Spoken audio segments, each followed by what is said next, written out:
Kementerian Pekerjaan Umum terus berkomitmen mengoptimalkan pemanfaatan bendungan Jati Gede di Kabupaten Sumedang, Jawa Barat dalam rangka mewujudkan asta-cita Presiden Prabowo terkait ketahanan pangan, air, dan energi. Pemanfaatan bendungan tidak berhenti untuk menampung sumber air saja, melainkan dilanjutkan oleh Kementerian Pekerjaan Umum dan Pemda setempat dengan membangun jaringan penyaluran air. Dalam proses penyaluran air ke masyarakat, terdapat potensi energi kinetik yang dimanfaatkan PLN sebagai sumber energi hijau dari PLTA yang selaras dengan peta jalan menuju Indonesia tanpa emisi. Bendungan Jati Gede dibangun pada tahun 2007 hingga 2017 dengan biaya mencapai 4,4 triliun rupiah. Bendungan Jati Gede memiliki banyak manfaat termasuk pembangkit listrik. Terkait ketahanan pangan, Bendungan Jati Gede juga berperan serta dalam meningkatkan produksi padi di berbagai wilayah. Berdasarkan data Dinas Pertanian Jawa Barat, keberadaan Bendungan Jati Gede telah berdampak positif dengan kenaikan produksi padi di Indramayu, Cirebon, dan Majalengka. Total kenaikan produksi hampir mencapai 3 kali lipat jika dibandingkan sebelum keberadaan Bendungan Jati Gede. Kolaborasi lintas kementerian dan lembaga dalam membangun infrastruktur ini sejalan dengan arahan Presiden Prabowo dalam meningkatkan pertumbuhan ekonomi dan pengentasan kemiskinan. Tim Liputan, Berita 1.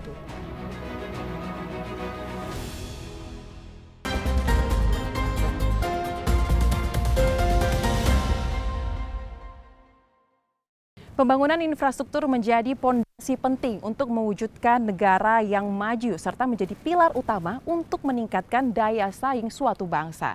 Setelah 1 dekade kita melihat bagaimana pembangunan infrastruktur sangat masif dilakukan, lantas pemirsa, bagaimana kelanjutannya di era pemerintahan Presiden Prabowo Subianto?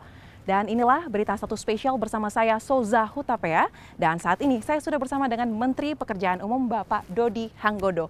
Halo Bapak, apa kabar? Kabar baik? Sehat, alhamdulillah. Alhamdulillah, sehat, kan? saya juga sehat Bapak. Bapak, pertama-tama saya ingin mengucapkan terima kasih telah menyediakan waktu bersama kami Berita 1 dan melakukan dialog di tempat yang sangat indah, sangat krusial, dan ini bendungan terbesar kedua ya Pak di Indonesia ya? Ya. Baik, ini Bendungan Jati Gede ya pemirsa yang ada di Kabupaten Sumedang, Jawa Barat. Bapak, saya ingin pertama-tama mungkin membahas terkait dengan bendungan secara garis besar dulu ya Pak ya. Kita tahu pemerintah ini kan mengusung slogan keberlanjutan. Betul. Pemerintahan Pak Jokowi ada menargetkan 61 bendungan di Indonesia, tapi targetnya ternyata belum sampai ya Pak. Nah, belum selesai. Berapa sebenarnya yang sudah terrealisasi Pak? Yang terrealisasi hingga akhir Desember, hingga akhir 2024 itu sekitar 47. Kemudian kita lagi ngejar nih, paling lambat by Februari 2025 itu ada additional 6, jadi ya 6 sehingga total dari 53 sampai dengan Februari 2025.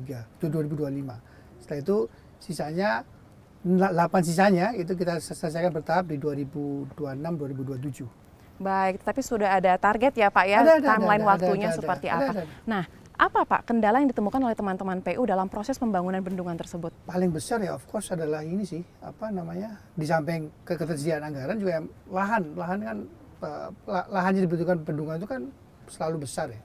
Kita selalu ngomong ribuan hektar, nggak cuma 1-2 hektar, lebih ribuan hektar. Nah itu proses pembebasannya itu perlu makan waktu sangat-sangat lama gitu, bisa bertahun-tahun. Nah itu yang menjadi kendala, dan itu juga menjadi salah satu sebab kenapa kemudian yang harusnya selesai 61 by 2024 jadi mall gitu. Baik, lalu Pak terkait dengan tantangan mengenai lahan, itu kan menjadi hal paling krusial. Betul. Apa strategi yang digunakan oleh Kementerian PU untuk dapat mengatasi hal tersebut? Apakah ini termasuk meningkatkan kolaborasi dengan instansi terkait Pak? Betul sekali. Jadi sebenarnya sudah dimulai dari beberapa saat lalu ya, kita banyak ngobrol dengan Pemda. Sebenarnya bendungan itu awalnya kan diinisiasi oleh Pemda kan. Betul. Pak Menteri PU di sini cocok bikin bendungan misalnya. Nah, kita kemudian sama-sama diskusi, tim teknis akan turun ngecek apakah benar memang area ini cocok untuk bendungan.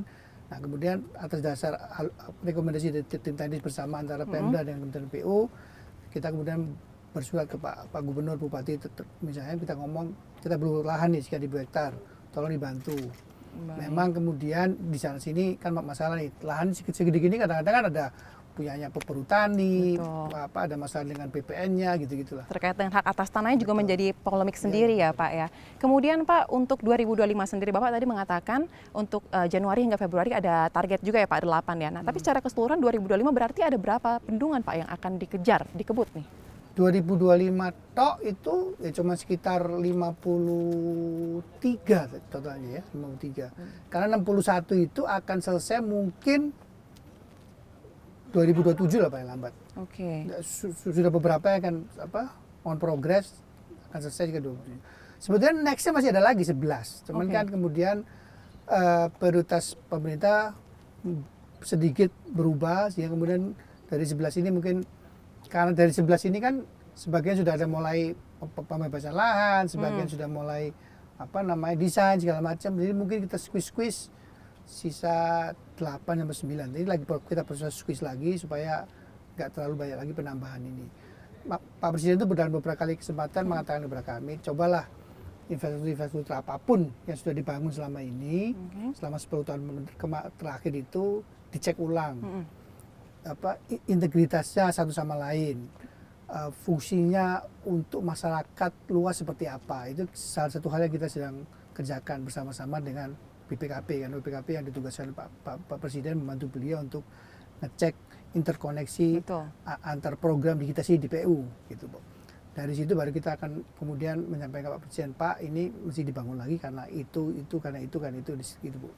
Jadi basically yang kita kerja dulu adalah 61 itu dulu sih, Bu. Ya, 61 target awal harus selesai dulu ya, baru kita berbicara mengenai target. Lambat 2027-an akhir lah selesai itu. Oke, itu tinggal sedikit lagi ya Pak ya, nggak akan terasa lah mungkin ya, karena sudah ada timeline jelas ya. Betul, mestinya nggak akan terasa. Betul, untuk daerah Pak, apakah ada daerah-daerah tertentu, daerah-daerah khusus yang menjadi prioritas untuk pembangunan bendungan Pak? Sebetulnya di seluruh Indonesia sih, kan begini, bendungan-bendungan baru yang kita kerjakan itu fungsi utamanya sekarang adalah untuk mendukung pangan ya, mendukung ketahanan pangan, di samping juga ada untuk ketahanan energi.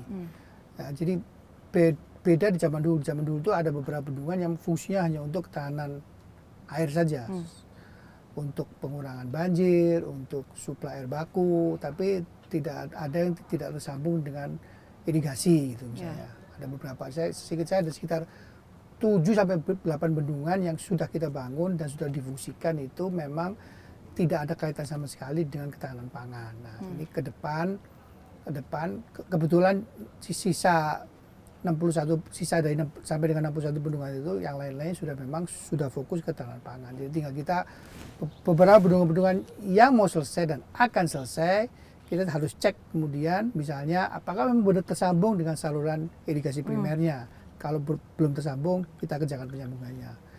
Saya sidak ke beberapa tempat, saya ketemukan satu bendungan Pidekso. Pidekso itu di daerah mana tuh Pak? Ingat saya di daerah Sukoharjo atau daerah sana, daerah Solo dan sekitar situ yang memang Wonogiri. Wonogiri itu memang belum nyambung ke bendungan ke irigasi primernya. Nah, itu saya perintahkan segera disambung. Tahun ini harus selesai.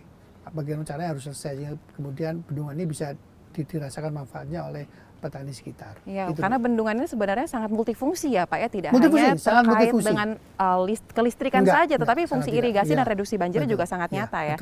Baik, kita juga tadi Bapak sempat menyinggung Pak terkait dengan swasembada pangan. Kita tahu bahwa Presiden Prabowo Subianto juga memberikan target quick win kepada kementerian-kementerian, salah satunya adalah untuk mengejar pembangunan lumbung pangan, yaitu di desa dan daerah-daerah. Nah, bagaimana peran PU untuk dapat mendorong target Presiden ini dapat terrealisasi setidaknya tahun ini dapat kita lihat ada lumbung-lumbung pangan yang baru muncul lagi di daerah-daerah Pak? Sebetulnya kalau dari kami kan dari sisi ketahanan pangan itu lebih ke kesiapan air ya. Air itu diupayakan bisa mengalir lewat saluran-saluran irigasi yang ada itu mengalir sampai jauh sehingga sawah yang terujung pun itu bisa terairi, kira-kira gitulah ya. Kalau dari sisi lainnya kan tetap harus berkolaborasi dengan Kementerian Pengampu. Kementerian Pengampunya kan Kementerian Pertanian. Karena kan walaupun air ada, kemudian traktornya nggak ada, benihnya nggak ada, pupuknya nggak ada, kan sama aja bohong gitu. Apalagi kalau petaninya nggak ada kan. Nah, itu lebih parah lagi kan. Nah, itu makanya tetap Bu, tugas kita adalah mengalirkan air sampai titik terujung yang diperlukan. Nah, itu juga sebenarnya kita juga ada program bersama dengan Kementerian Pertanian untuk membuat demplot ini kan wilayah paling subur nih. Oh iya, di titik ini paling subur ya Pak? Paling subur. Oke. Ada 2 wilayah, Cianjur sama Indramayu, itu titik-titik yang paling subur, Cirebon. Oke. Nah itu kita mencoba membuat demplot untuk irigasi padi hemat air. Baik. Nah, itu kalau bisa dilaksanakan, wah itu lebih keren lagi. Berarti ini masuk dalam program quick win-nya PU ya Pak ya? Salah satu quick win kita di samping quick win besar kita sebenarnya kita sebutkan sebagai PU 608. PU 608 itu adalah 6 itu adalah bagaimana PU itu bisa membantu Presiden Prabowo untuk menurunkan ICOR kurang dari 6. Jadi kita harus yakinkan bahwa yang kita bangun ini 0% kebocoran. Pak Boy kan bilang jangan bocor. Nah itu kan bagaimana itu? Nah itu salah satu program yang sudah kita kerjakan ya. Paling gampang kan bagaimana supaya manusia nggak ketemu manusia kan. Sedang mungkin ketemu itu mesin ketemu mesin kan otomatis ya susah lah mau bocor di mana ketemu mesin kok gitu kan. Nah, terus kemudian yang kedua adalah kemiskinan. Kemiskinan harus kita 0% kan. Itu salah satu program kita dengan beberapa pekerjaan-pekerjaan yang berhubungan dengan masyarakat, pembangunan sanitasi, pembangunan sarana prasarana pertanian yang lainnya, pembangunan saluran-saluran air kepada masyarakat, itu juga akan mengurangi stunting kan. Betul. Jadi stunting itu menurut hemat kami di KPU itu tidak hanya dari makan bersih gratis, tapi juga harus dengan penyediaan air bersih, penyediaan sanitasi yang cukup bagi masyarakat. Betul. Itu 2 hal ini mesti jadi satu sehingga kemudian stunting bisa drop banget gitu.